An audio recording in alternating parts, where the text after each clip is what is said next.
सबसे पहले महादेव के चरणों में प्रणाम करती हूँ, मेरा प्रणाम स्वीकार हो। मैया पार्वती के चरणों में प्रणाम करती हूँ, मेरा प्रणाम स्वीकार हो। कार्तिक गणेश दोनों भैया के चरणों में प्रणाम करती हूँ, मेरा प्रणाम स्वीकार हो। आप सभी गुरु भाई बहन के चरणों में प्रणाम करती हूँ और महादेव से दया मांगती हूँ कि हे महादेव, जितने मेरे गुरु भाई बहन हैं सबका रुका हुआ काम बना दीजिए, सब पे दया कीजिए, पल पल दया कीजिए।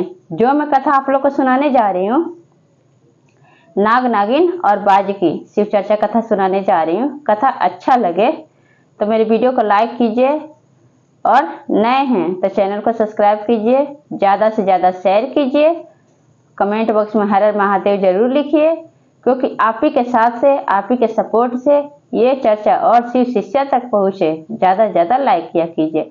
आप लोग से हाथ जोड़ के विनती है कि महादेव का चर्चा आधा अधूरा नहीं सुनना चाहिए। महादेव का अपमान होता है, पूरा सुनने से ज्ञान होता है।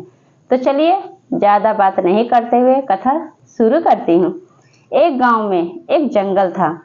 जंगल में एक बरगद का पेड़ था। बरगद के पेड़ पे ढेर सारे पक्षी रहते थे, तोता, मैना, कौआ। और उसी बरगद पेड़ के नीचे एक बिल था। उस बिल में नाग और नागिन रहते थे। वो रोज सुबह भ्रमण करने के लिए निकलते थे, बाहर घूमने फिरने जाते थे, अपना भोजन खा पी के आते थे और फिर उसी बिल में रहते थे। दोनों में बहुत प्यार था। और एक दिन की बात है कि आंधी पानी आने की वजह से जो पेड़ पे पक्षी थे उनका अंडा गिर जाता है, गिर के नीचे फूट जाता है। अब ये सब देख के नागिन रोने लगती है, कहती है नाग से कि आखिर जैसे भी थे तो हमारे अपने ही, हमारे पड़ोसी ही थे। अगर मुझे पता होता कि ऐसा होने वाला है तो मैं सारे पक्षी को अलर्ट कर देती, इन लोग को सावधान कर देती। कहती कि तुम लोग दूर चले जाओ और अपना घोंसला बनाओ, ताकि तुम लोग के अंडा गिर के फूटता नहीं, कहीं ना कहीं दोषी मैं हूँ। तब नाग समझाते हुए कहता है कि नागिन, तुम कैसे दोषी हुई? भगवान के तो हाथ में सब कुछ है, आंधी पानी तो भगवान की देने हैं। तब नागिन कहते कि नहीं, अंडा गिरा कहीं ना कहीं मैं ही दोषी हूँ। अगर मैं पहले सावधान सारे पक्षी को कर दी होती तो इन लोग का अंडा नहीं गिरता, इन लोग का बच्चा नहीं मरता। खूब रोने लगती है नागिन, बिलिक बिलिक के खूब रोती है। कितना भी समझाता है नाग, लेकिन नहीं समझती है। बहुत देर हो जाता है उसको रोते रोते, आधा एक घंटा हो जाता है। तब नाग महादेव से विनती करने लगता है। कुछ दूर पे जाके बैठ के कहता है कि हे महादेव, मेरी नागिन जो है अपने आप को दोषी समझ रही है, आप हम पे दया बरसाइए, आप कुछ चमत्कार कीजिए ताकि मैं जो दोषी अपने आप को समझ रही है इसका दोष खत्म कर सकूं। तब महादेव मैया पार्वती कैलाश पर्वत पर बैठे सब सुन रहे होते हैं और देख रहे होते हैं। तब महादेव क्या करते हैं, उसको बुद्धि देते हैं, ज्ञान देते हैं नाग को। तब नाग वहां से उठ के आता है और आके नागिन को ले जाके बगल में बिठाता है और कहता है कि आज मैं तुम्हें एक बढ़िया सा कथा सुना रहा हूँ। जैसे तुम निर्दोष होते हुए खुद को दोषी मान रही हो, उस तरह से तुम्हें कथा जब सुनोगी तो तुम्हारा सारा निर्दोष जो हो, दोषी समझ रही हो, सारा दोष खत्म हो जाएगा और तुम समझ पाओगी। शुरू से अंत तक सुनना।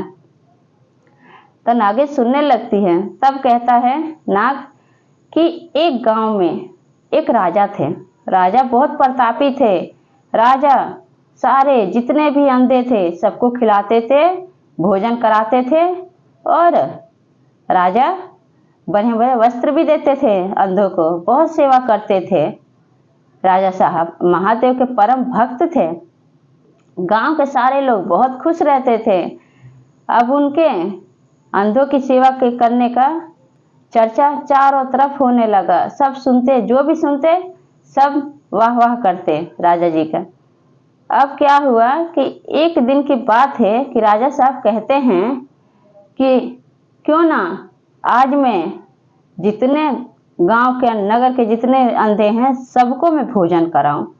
तो रसोइया को बुलाते और कहते हैं कि तुम ढेर सारा खीर बनाना, जितने हैं नगर में, गांव में चारों तरफ के अंधों को बुलाओ और खीर खिलाओ। तब रसोइया जो आदमी है कहता है कि राजा साहब, मैं खीर तो बनाऊंगा, लेकिन मैं रसोई घर में नहीं बनाऊंगा, क्योंकि इतना जगह नहीं है कि मैं इतना सारा खीर रख पाऊंगा। इसको मैं जंगल में ले जाकर बनाऊंगा, खुला खुला जगह रहेगा, बढ़िया से बनाऊंगा और वहाँ पे जगह भी फैल में, वहाँ पे आप अंदर से को बिठा के खिला सकते हैं। राजा साहब कहते हैं ठीक है, जैसी तुम्हारी मर्जी। अब रसोइया जो था आदमी क्या करता है कि सिलेंडर और गैस चूल्हा लेकर चला जाता है जंगल में और वहाँ पे खीर बनाने लगता है। संजोग से क्या होता है कि खीर जैसे उबालने के लिए आता है, उबलने लगता है, उसी समय एक बाज एक नाग को मुंह में दबोच के लेकर वहां से जाने लगता है।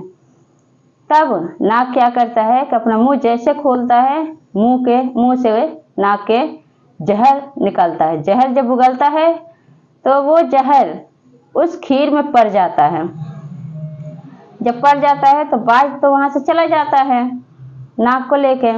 अब ये सब कोई देखता नहीं है गुरु भाई बहन।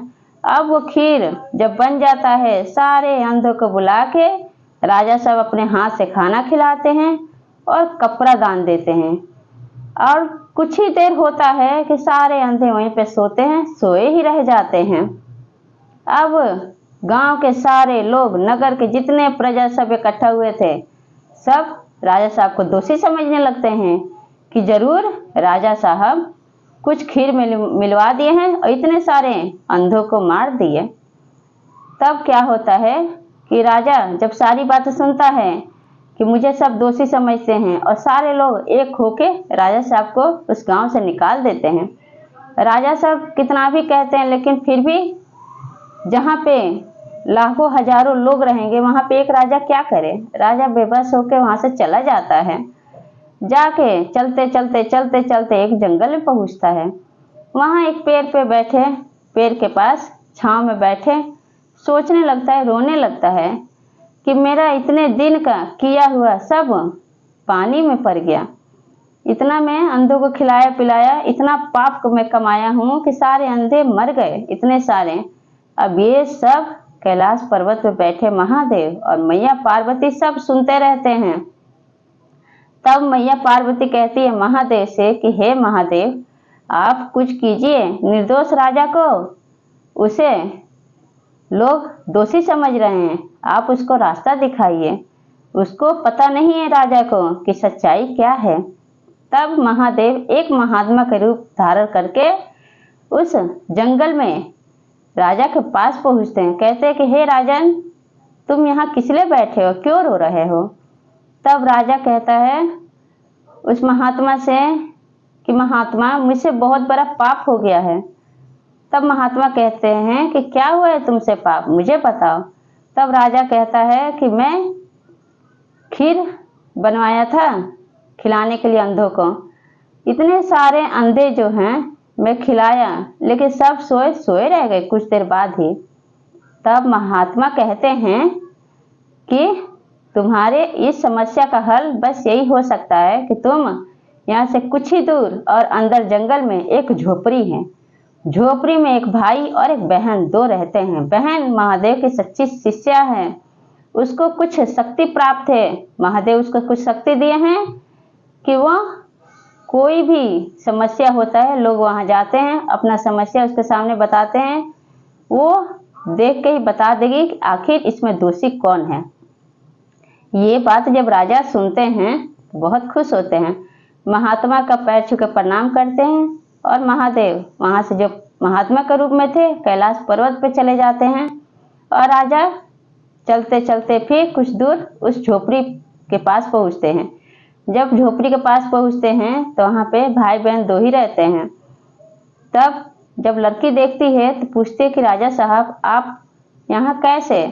तब राजा सारा हाल बताते हैं कि कहते हैं लड़की से कि मैं से बहुत बड़ा पाप हो गया है। लड़की कहती है क्या पाप किए हैं। पाप ये किया हूँ कि मैं अंधों को भोजन कराया था, खीर बनवाया था, रसोईया घर में रसोई वाला आदमी जो है बनाया था खीर, मैं सबको सब अंधों को खिलाया, कपड़े दान किया, लेकिन फिर भी सोए सोए रह गए सारे अंधे। तब जो लड़की थी वो आंख बंद करके जब देखती है तो क्या देखती है कि जिस समय खीर बन रहा है गैस चूल्हे पे, उस समय वहीं से एक बाज नाग को लेके जा रहा है, गुजर रहा है। जैसे नाग मुंह खोला है उसके मुंह से जहर उगील दिया है, जैसे उगला है वो जहर आके खीर में गिर गया है। ये कोई नहीं देखा है और बाज वहां से अपना नाग लेके अपना भोजन लेके चला गया है। अब क्या हुआ कि जब आंख खोलती है लड़की, अब बताती है राजा साहब से कि राजा साहब ये सब बात सच्चाई है।